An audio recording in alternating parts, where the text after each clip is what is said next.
दोस्तों, उड़ने की आशा के आने वाले एपिसोड में आप देखेंगे कि तेजस पैसे मिलने के बाद बहुत खुश हो जाता है। लेकिन वो वहीं पुलिस को बोलता है कि इनसे प्लीज़ बोल दीजिए कि आगे से किसी को प्यार में धोखा ना दे। ईशा बोलती है कि तुम्हें क्या लगता है कि हमारा हिसाब बराबर हो गया, मैं इसके लिए तुम्हें कभी छोड़ूंगी नहीं।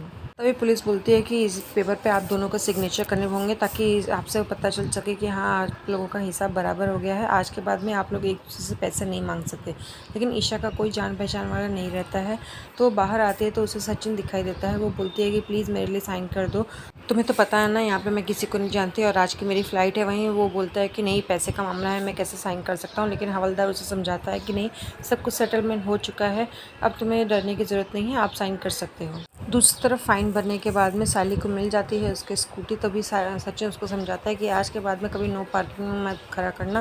लेकिन तभी तेजस और रोशनी सचिन को देख लेते हैं तो वो लोग छुप जाते हैं। तेजस बोलता है क्यों छुप रही है, मुझे तो आज अच्छा मौका मिला है इसे सब कुछ बताने का। तुम्हें तो पता है ना ये आज तक मुझे कितना मजाक उड़ाता रहा है। लेकिन तभी रोशनी उसको बोलती है कि नहीं, मेरे दिमाग में आइडिया है, तुम एक काम करो, तुम पहले इससे अपना कनाडा वाली जॉब ले लो, फिर वहाँ पर जाके जितने भी पैसे मिलेंगे वो इन लोगों को वापस कर देना। लेकिन तेजस जब जाता है उस नौकरी के लिए तो उसके हाथ से वो नौकरी चली गई रहती है। तो वो भड़क जाता है, बोलता है मैंने इन लोगों से कितना बोला था कि मुझे पैसे दे दो, मुझे इतने दिनों के बाद में इतनी अच्छी नौकरी मिली थी।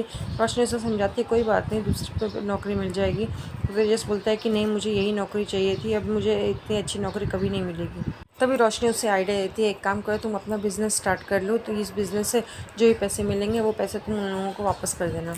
दूसरी तरफ सायली और सचिन जब घर पर आते हैं तो उन्हें अंदर से कुछ आवाज़ें सुनाई देती हैं, दुबई की चॉकलेट्स, दुबई की मिठाइयाँ, साड़ियाँ, गिफ्ट। तो उन लोग बोलते हैं कि अंदर से क्या आवाज़ें आ रही हैं।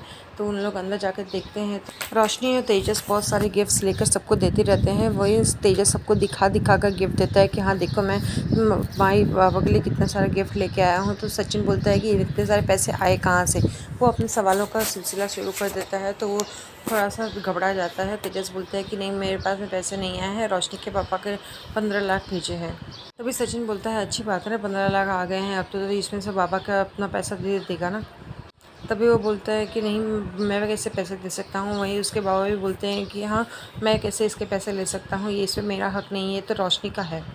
फिर सचिन पूछताछ शुरू कर देता है। वो बोलता है कि लेकिन इतने सारे पैसे आए कहाँ से, दुबई के पापा ने इतनी सारी पैसे भेजे कैसे, वो तो जेल में है ना। वो बोलता है दुबई में इतनी सारी फैसिलिटी है क्या कि जेल से भी पैसे ट्रांसफ़र कर सकते हैं। लेकिन रोशनी बात को संभालने के लिए बोलती है कि नहीं, मेरे पापा ने नहीं, मेरे चाचा जी ने पैसे भेजे हैं। तभी सचिन बोलता है अरे वो तो अंडरग्राउंड हो गए थे। रोशनी इन बातों को संभाल नहीं पाती है, वो भड़क जाती है, बोलती है कि पैसे आए हैं तो भी तुम्हें प्रॉब्लम है।